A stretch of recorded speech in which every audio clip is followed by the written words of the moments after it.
Well, we've been doing this new podcast for a while now, and haven't we had a lot of feedback? Yes. Just a bit. People have been getting in touch all over the place. I was astounded by how much people are using the web form on our website. In 2023? I know. Yeah. Lots of email, lots of toots on Mastodon as well. So, yeah, let's have a look at some of the things people have been saying. I mean, firstly, I think we just need to say thank you to all of the lovely comments that we got from people who were just, happy to have us back, as we're happy to be back. So thank you to everyone who sent their love. Yes, that was nice. It was indeed. We had a few people get in contact about our show notes. David emailed to say that he wanted to check out the websites of other shows but couldn't find them. Now, I think Joe is planning to add a site to latenightlinux.com with all of the shows in the Late Night Linux family so that they're easier to find. And Tom and Connor emailed about links in our show notes to things that we were talking about. That was a bit of an oversight on our part. We are trying to make sure that we add links to the things that we discuss. So hopefully we'll rectify those in the future. I went overboard in episode 12. Every other word was a link. Yeah, I think up to this point, we've linked to like top level projects that we've discussed. We've tried to keep our show notes lean. We're going for Six Sigma black belt status with podcast production here. But we also often write blog posts that supplement the episode. So some of those links are like full exposés. And Alan, you've been doing loads of blogs and stuff now. I think you've done more blogs to supplement the podcast than anyone. Yeah. Probably more than podcasts. Yes. Sorry about that. Mark, we had a stack of feedback about your journey or starting your journey with TPM and Lux. So Alex emailed us and they said that they agreed they'd found setting up TPM to be rather finicky. But one thing that they did suggest is taking a look at unlocking Lux with a YubiKey or similar. Yeah, I had this suggestion from a ton of people. So the idea here is that you have a YubiKey, which is a separate USB device designed for storing things like encryption keys. So you have that plugged in when you boot and you press a button or scan a thumbprint or something, and then that basically types your password in as a pretend keyboard. And then you can take it out and store it separately when you're not booting. And that means that if your laptop gets nicked and they don't have the YubiKey, they can't then get into it. So that seems like a pretty neat suggestion for not having to type in a long password while still maintaining quite a lot of security. One thing I didn't have from anyone, which I was hoping for, was I didn't have anyone either say that unlocking with a TPM and is still secure because, and I also didn't have anyone say it's definitely not secure because. I was hoping that someone would show me the exploit, which means you definitely shouldn't do this. There was one reported whereby you can, basically, if you mash the keyboard at the passphrase prompt, it causes it to drop to a root shell in the init RAM FS. And because at that point, the boot state is in the state that the TPM is expecting, you can then get the TPM to give you the password. So Wow. That's not ideal. But one thing which happened not long after we published was that Ubuntu had a big announcement that they're adding support for this very setup in Ubuntu from 23.10 onwards. And the blog post about that and the Ubuntu security podcast that came out in conjunction with that go into quite a lot of detail. They're well worth a listen, but they did enlighten me to a few things, in particular, a use case for this. And in fact, the reason that they were working on it in Ubuntu in the first place was that it lets you enable full disk encryption on unattended and headless systems much more easily, because you might have an IoT device or a headless server somewhere where you don't have it connected to a keyboard and a monitor, and you don't have someone there to enter a password, but you might still be worried that someone's going to walk into your server rack and pull out the hard drive and wander off. So this actually allows you to benefit from full disk encryption in those scenarios. So that's interesting because you talked about using YubiKey, and Simon emailed to describe that setup as well. And now you're talking about like unattended systems. And we had a couple of emails, one from Alan, who was using some software called Tang to do sort of network authenticated decryption. And then Manuel was using an SSH session into the sort of pre-boot session of the device in order to unlock it over SSH, and just using a thumb drive with some sort of secret on it as the unlock mechanism, so it won't decrypt at boot without the thumb drive being inserted. Yeah, the SSH session seems a bit hairy to me, but I do like the idea of having a remote key server that can deliver your key at boot time, and then if your laptop gets stolen, you could revoke that key and it won't be delivered. The downside, of course, being that you then have to be online to be able to access it. I quite like the idea of the boot process being made as convoluted as possible, so that, you know, it'll only boot on a Tuesday, and if the webcam is turned on and you're holding a banana and winking at the same time, like, who would spot that? You know, whenever you see the Edward Snowden documentaries and he throws a blanket over his head while he's unlocking his computer so that you can't see what's going on, I reckon he's got a banana under there and holding it up to the webcam. That's all it is. That's my idea for unlock anyway. So was there anything else you learned from the feedback on TPM and Lux? I think one other good thing from the Ubuntu blog post is that to get around that issue that I described, whereby you can basically interrupt the boot process at a point where the TPM's happy to deliver the passphrase, the way that Ubuntu are implementing this they're using a snap which contains both the kernel and a signed init RAM disk, which makes that part of the process more secure, because the problem with doing it the way I did it is that you have to rebuild your init RAM disk each time you update your kernel, which means that it can't then be delivered in a signed form. But because Ubuntu are doing that and delivering it as a whole image, then it can be signed and it can be verified at boot time. So that's another interesting piece of this puzzle in ensuring the boot process is secure. We also had a tremendous amount of feedback after the backup bonanza episode that we did a few episodes ago, which Joe rightly predicted the case that it would be the one with the most feedback. And Joe, you were right. Manny emailed in and said it was interesting to hear the Borg was quicker than our snapshot in my use case. And they said, I've used Vorta as a way to migrate data from Mac to Linux, which is interesting as a way to like back up on one system and then restore on another. And I hadn't thought about that, but actually I have used that with Borg. I've mounted, using the Borg mount command, mounted the backup of a different machine so that I could pull files out. So that I found very useful. But they went on to ask, has anyone had experience with the built-in CUP, that's KUP, or BUP, B-U-P? Have either of you heard of those or tried them? I have not. I know that they're the Kubuntu tools, but I've never used them. Are they the tools that are for Borg, or are they like Vorta is for Borg, or are they some other like built-in backup tool? I don't know. No.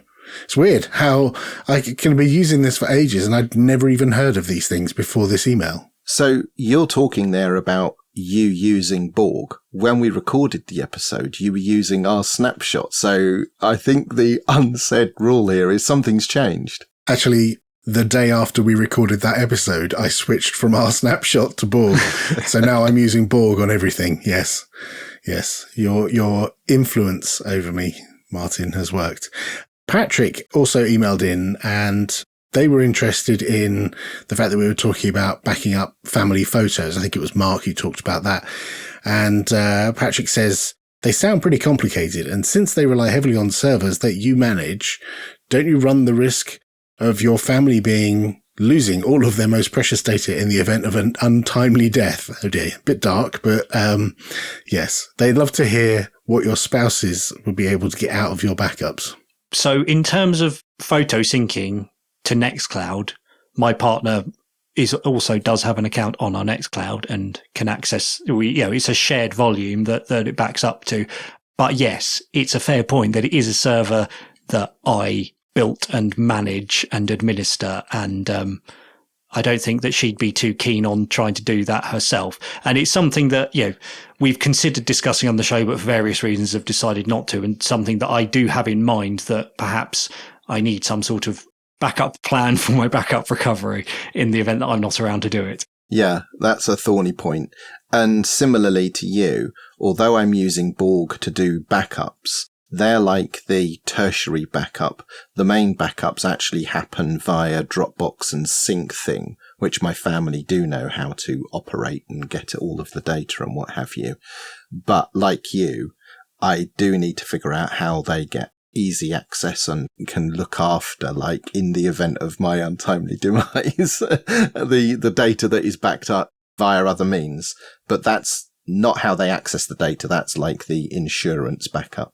I know we don't want to talk about that for long, convoluted reasons, but I did talk to someone at work about this. There was a new starter and we had a one-to-one introducing them to the company.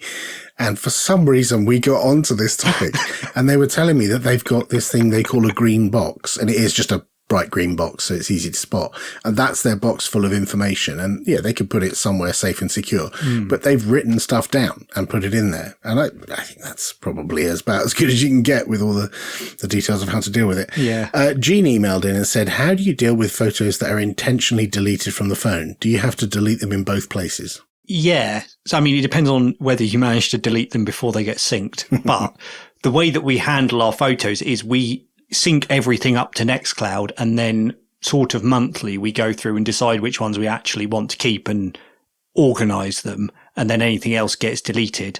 So yeah, we'd have to delete the copy off our phones, but at that point we can then see the folder from that month and say, has this been considered? Yes. And then the backups that are syncing to the cloud, at some point I can go through and say, oh, I know everything in the last 6 months has been sifted through, and I can delete the auto sync folder for that from the backup as well. Got it. I'm on strict orders. Photos cannot be lost. So our photos get synced over Dropbox, SyncThing, and iCloud.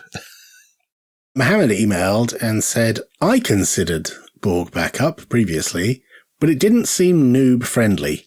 Well, given I'd never heard of it before Martin told us about it, and I used it the next day, and I've converted every single machine. I converted most of them within about 24 hours. And I was a noob to Borg. And honestly, I installed it and then ran a couple of commands, and then I found a shell script, and that was it. And I just run that same shell script on every machine, and I just have cron jobs that are running at different times. I've learned a bit as I go, but it's really not that hard. It's not uber noob friendly for sure. You do need to have some smarts, but it's not that hard. Lazarus sent us an email saying they wondered about a comment we made about SyncThing. Apparently we mentioned that deleting a file causes the file to be deleted across your SyncThing folders. Have you not dabbled with the versioning system in SyncThing? They ask. Yeah, so this was me. I'm familiar with the fact that you can have versioning in SyncThing, but I have turned it off because I'm using Borg as my safety net. And I didn't want to account for another bit of buffer bloat with another thing keeping backups and versions. And most importantly, while SyncThing can keep those versions, working with those as a point of recovery is really cumbersome and awkward to do. So I've just decided to step it away and not deal with it and use something that's designed to do backups as my solution, which is Borg. We got a fun email from Emil that says, my backup strategy for photos is quite simple. Paper. And they talk about, printing them out. And paper is also quite easy to use. No need for elaborate setups or prepare for if or when I'm hit by a bus. This is all very true. Mm-hmm. This is all very true. So thanks for all the emails and other contact with us about backups. I hope we get more of that because it was all very interesting. Linux Matters is part of the Late Night Linux family. If you enjoy the show, please consider supporting us and the rest of the Late Night Linux team using the PayPal or Patreon links at linuxmatters.sh/support. For $5 a month on Patreon, you can enjoy an ad-free feed of our show, or for $10, get access to all the Late Night Linux shows ad-free. You can get in touch with us via email, show@linuxmatters.sh, or chat with other listeners in our Telegram group. All the details are at linuxmatters.sh/contact. The conversation we had about Martin's music streaming service prompted an email from Jonathan saying, I found a great web service to import your playlists from one service to another. Yeah, so they talk about a thing called SoundLiz, and they were saying that it can split up their playlists into songs of up to 200 tracks at a time. Mm-hmm. When we recorded that podcast about me switching from Spotify to Apple Music, I hadn't actually handled the migration of playlists, which I have since done. And the tool I use to do that is an app for iOS called SongShift, and it is magical and marvelous in every conceivable way. Only my daughter and I had playlists. The largest ones had up to about 165 songs, and it moved everything over automatically, and it was just great. So I highly recommend that. So is it a case of you log it into both your accounts on both services and it says, oh, that song is that song, and does it? Yeah, exactly that. It basically figures out what song is which on both sides.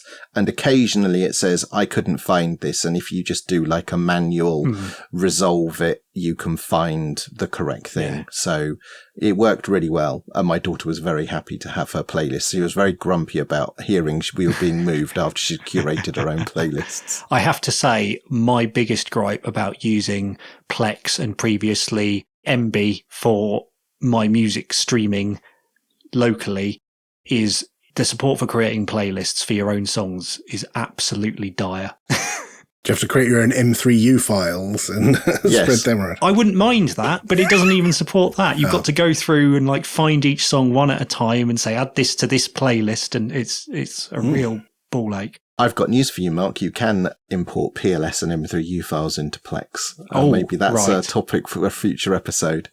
And just to sort of round out my migration to Apple Music, I talked about this app called Cider, which is an Apple Music client for the desktop. It's Windows, Linux, and Mac. And we did have some feedback at that time that version 1 of Cider was now considered out of support. It was sort of important bug fixes only. Well, just a couple of days ago, I purchased Cider 2, the new version, from itch.io. It cost me £3.50. It was available as a deb or an app image or an RPM or a package build. So I'm using the app image, and it is better than the classic version in every possible way. So I'm now a fully paid up Cider user, and I highly rate it. It's excellent. We also had a bunch of feedback after the numerous mentions of Zero Tier on the show. Yuri said, thank you for covering Zero Tier on your podcast. However, I noticed several big mistakes in your coverage. Uh-oh. Yeah, I think in an effort to sort of make that presentation of Zero Tier simple, I likened it to Tailscale, and that was probably a mistake because they are different. And we also got some feedback via Mastodon from Yannick saying that they just simply didn't understand what Zero Tier was. So I'm not going to cover it all again, but maybe to clarify things, you can say that Zero Tier is like a virtual layer 2 switch. So if you're a networking nerd, then you'll know what that means. And it just so happens that it then creates a mesh VPN between each of the clients on a given network. And it's great because it's a layer 2 network. It means that all network discovery protocols work, which means I can access the printer from the other office at home and stuff like that. So if you're a network nerd and you understand what a layer 2 switch is, that's fine. What if you're Yannick, who doesn't understand? It basically just extends your LAN to anywhere you are. So I'm going to talk about this in a future episode some more because I've done some more things with Zero Tier since. And I think that will help sort of clarify why Zero Tier is a superpower you really want. Is a simpler way of saying it is it's like all of your computers are plugged into the same box. Yeah, it's like all of your computers are on the same Wi-Fi network wherever they are in the world. Yeah, or you've got a very long cable trailing out the back of your car and it's plugged in at home. Yeah. So a couple of things to look forward to in the future is I've added a Zero Tier router to my home LAN, and I'm going to explain why that is a new kind of amazing. And I also wrote a blog post about installing Zero Tier on the Steam Deck, which I think you've done as well, Alan. I have. And I also linked that guide in the last show, episode 12. You can find it in the show notes for that one. Well, Martin hasn't shoehorned a mention of NixOS into this episode yet, so I think we'd better go through some of the feedback we've had about that. Lyndon emailed regarding the call Martin for support system updates problem. I think Nix's auto upgrades should be sufficient, shouldn't they? The answer to that question is probably. So they sent me a fragment of a NixOS configuration to turn on auto upgrades. The only thing is I haven't had the time to research if the auto upgrade mechanism supports Nix Flakes or not. So watch this space. I will report back on that once I've figured it all out. But thanks, Lyndon, for the steer in the right direction. Kyle emailed to say they love the idea of NixOS, but they can't get printing discovery to work like it does in Kubuntu. Aha. Well, you're speaking to the right person. I used to work with the leading expert on Linux printing. I'll have some links in the show notes to fragments of my Nix configuration that explain how to do this.